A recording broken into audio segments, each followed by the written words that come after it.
അപ്പോൾ നമ്മുടെ പൂപ്പീസ് വെടിൻ്റെ പുതിയൊരു വീഡിയോയിലേക്ക് എല്ലാവർക്കും സ്വാഗതം. ഇന്ന് ഞാൻ ചേമ്പിൻ്റെ തണ്ട് ഉപയോഗിച്ചിട്ട് ഒരു തോരനാണ് സെറ്റാക്കുന്നത്. എല്ലാവർക്കും അറിയുന്ന സെയിം റെസിപ്പി തന്നെയാണ്, പക്ഷേ ഞങ്ങളുടെ വീട്ടിലുണ്ടാക്കുന്ന അതേ രീതിയിലാണ് അത് തയ്യാറാക്കുന്നത്. വീഡിയോ എല്ലാവരും സ്കിപ്പ് ചെയ്യാണ്ട് കാണണം. പിന്നെ നമ്മുടെ യൂട്യൂബ് ചാനലായ പൂപ്പീസ് വെടിൽ ഉണ്ടാക്കുന്നത് തനി നാടൻ ഫുഡ് ഐറ്റംസ് ആണ് കേട്ടോ. Less ingredients and more taste, അതാണ് കേട്ടോ എൻ്റെ ലക്ഷ്യം. അപ്പോൾ നമുക്ക് നേരെ ചേമ്പിൻ്റെ തണ്ടൊക്കെ പറിച്ചെടുക്കാൻ പോകട്ടോ. അങ്ങനെ നമ്മളിതാ ചേമ്പിൻ്റെ തണ്ട് പറിക്കാൻ വന്നതാണ് കേട്ടോ. കുറച്ച് വലുത് നോക്കിയിട്ടാണ് കേട്ടോ പറിച്ചെടുക്കുന്നത്. ഏതാ പറിക്കാന്നൊരു കൺഫ്യൂഷനാണ്. എന്തായാലും നമ്മൾ ഇളയത് നോക്കിയിട്ട് ഒരു 3-4 തണ്ട് പറിച്ചെടുത്തിട്ടുണ്ട് കേട്ടോ. ഒക്കെ നല്ല ഭംഗിയുണ്ടല്ലോ ഇങ്ങനെ കാണാൻ ചേമ്പ്. ഇങ്ങനെ കുറച്ച് മൂത്ത ടൈപ്പ് നമ്മൾ പറിച്ചെടുത്തിട്ടില്ല കേട്ടോ.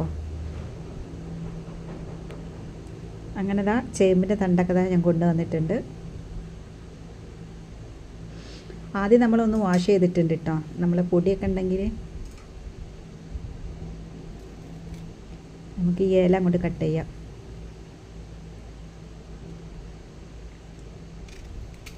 ഇനി ഈ തോലൊക്കെ ഒന്ന് റിമൂവ് ചെയ്തെടുക്കുക. വലിയ നൈസായിട്ട് തോലൊക്കെ കിട്ടും കേട്ടോ. അത് അങ്ങനെ ഒന്ന് ആക്കിയാൽ മതി. എന്നിട്ട് ഇങ്ങനെ കട്ട് ചെയ്തെടുക്കട്ടോ. ശരിക്കും മുരിങ്ങക്കായൻ്റെ തോല് റിമൂവ് ചെയ്യുന്ന പോലെ ഉണ്ട്. ഇളതായതുകൊണ്ട് തന്നെ പെട്ടെന്ന് തന്നെ തോലൊക്കെ ഊരിയെടുക്കാൻ പറ്റുന്നുണ്ട്.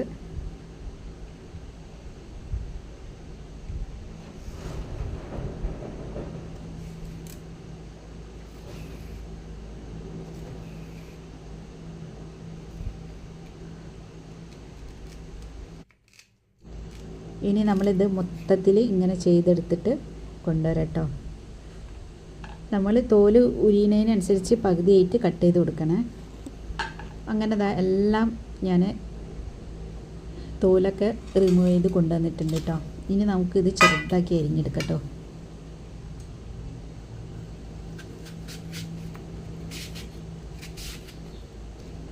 ഇനി കൈ ചൊറിയുന്ന പേടിയുണ്ടെങ്കിൽ കുറച്ച് വെളിച്ചെണ്ണ കൈമേൽ പുരട്ടി കൊടുക്കുക. എന്നിട്ട് ഇങ്ങനെ ചെയ്തെടുത്താൽ മതി. പിന്നെ ഇത് വളരെ സിമ്പിളായിട്ട് തന്നെ മുറിച്ചെടുക്കാം കേട്ടോ. ഒരു എഫേർട്ടും പ്രയോഗിക്കേണ്ട ആവശ്യമില്ല. അങ്ങനെ നമ്മൾ ചേമ്പന്തൻ്റെ മൊത്തത്തിൽ നന്നാക്കി എടുത്തിട്ടുണ്ട് കേട്ടോ. ഇനി ഞാനിത് ഒന്നും കൂടെ വാഷ് ചെയ്യാൻ പോവാണ്. ഇപ്പോൾ ചൊറിച്ചിലൊക്കെ ഉണ്ടെങ്കിൽ ഒന്ന് പോയി കിട്ടും. നല്ലോണം ഒന്ന് പിഴിഞ്ഞെടുക്കട്ടോ.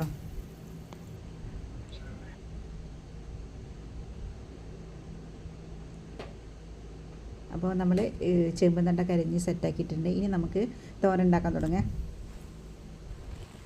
ഗ്യാസ് കത്തിച്ചു. ഞാനൊരു പാൻ അടുപ്പത്ത് വെച്ചിട്ടുണ്ട്.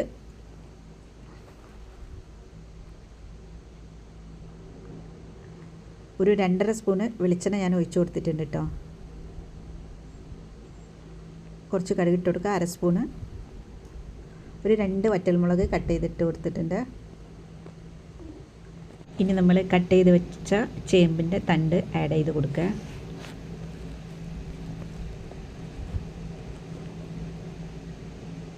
തോരന് ആവശ്യം വേണ്ട ഉപ്പും ആഡ് ചെയ്ത് കൊടുക്കുന്നുണ്ട്.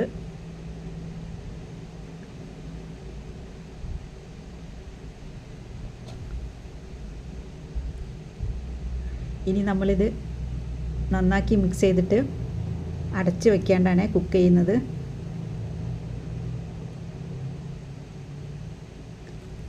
ഞാൻ കുറച്ച് കാന്താരിമുളക് പൊട്ടിച്ചെടുക്കാൻ വന്നതാണ്. ഇനി കാന്താരിമുളക് ഇല്ലെങ്കിൽ നമ്മുടെ സാധാ പച്ചമുളക് ഒരു 2 മാത്രം ആഡ് ചെയ്ത് കൊടുത്താൽ മതിയേ.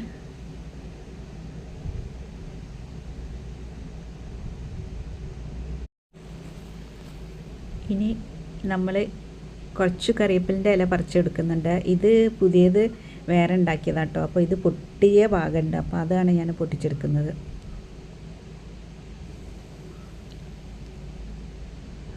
അങ്ങനെ നമ്മളെല്ലാ ഐറ്റംസും ഒക്കെ റെഡിയാക്കി വെച്ചിട്ടുണ്ട്. ഒരു 5 ചുവന്നുള്ളി എടുത്തിട്ടുണ്ട്. നമ്മൾ കുറച്ച് തേങ്ങ ചിരകി എടുത്തിട്ടുണ്ട് കേട്ടോ. തേങ്ങ കുറച്ച് മതി കേട്ടോ തോരനിലേക്ക്. ഒരു അല്ലി വെളുത്തുള്ളി എടുത്തിട്ടുണ്ട്. ഇനി നമ്മളിതൊരു ഉരലിട്ട് ഒന്ന് ചതച്ചെടുക്കാൻ പോവാം കേട്ടോ. തേങ്ങയും ചുവന്നുള്ളിയും വെളുത്തുള്ളി ഇട്ടിട്ട് കുറച്ച് കറിവേപ്പില ഇട്ടിട്ട് ഒന്ന് ചതച്ചെടുക്കാനാണ്.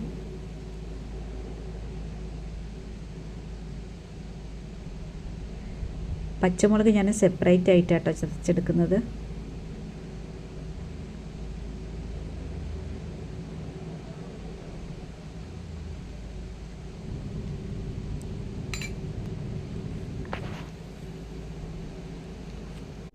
അപ്പോഴത്തേക്ക് നമ്മുടെ തോരനെല്ലാം വെന്ത് റെഡി ആയിട്ടുണ്ട് കേട്ടോ. ഇനി നമുക്ക് തേങ്ങ ആഡ് ചെയ്ത് കൊടുക്കാം. ഇത് അടച്ച് വെക്കാണ്ട് കുക്ക് ചെയ്തുകൊണ്ട് തന്നെ നല്ല ഫ്രഷ്നെസ്സിലാട്ടോ നിൽക്കുന്നത്.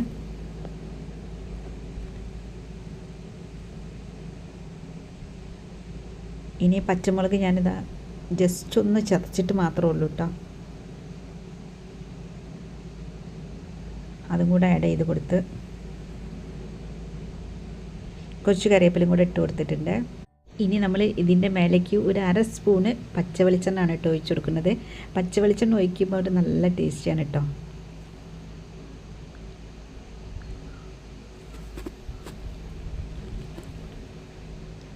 ഇനി നന്നാക്കി മിക്സ് ചെയ്ത് കൊടുക്കുക.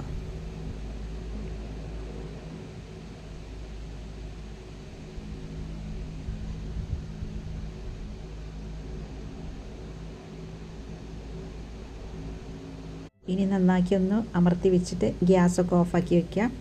നമ്മൾ കുറച്ച് കഴിഞ്ഞപ്പോൾ എന്താ ഒരു പ്ലേറ്റിലേക്ക് സെർവ് ചെയ്ത് വെച്ചിട്ടുണ്ട് കേട്ടോ. അപ്പം നമ്മുടെ അടിപൊളി ചേമ്പിൻ്റെ തണ്ട് തോരൻ ഇവിടെ റെഡി ആയിട്ടുണ്ട് കേട്ടോ. വീഡിയോ ഇഷ്ടപ്പെട്ടാൽ ഒന്ന് ലൈക്ക് ചെയ്യാനും സബ്സ്ക്രൈബ് ചെയ്യാനും ഷെയർ ചെയ്യാനും മറക്കല്ലേ. Thank you.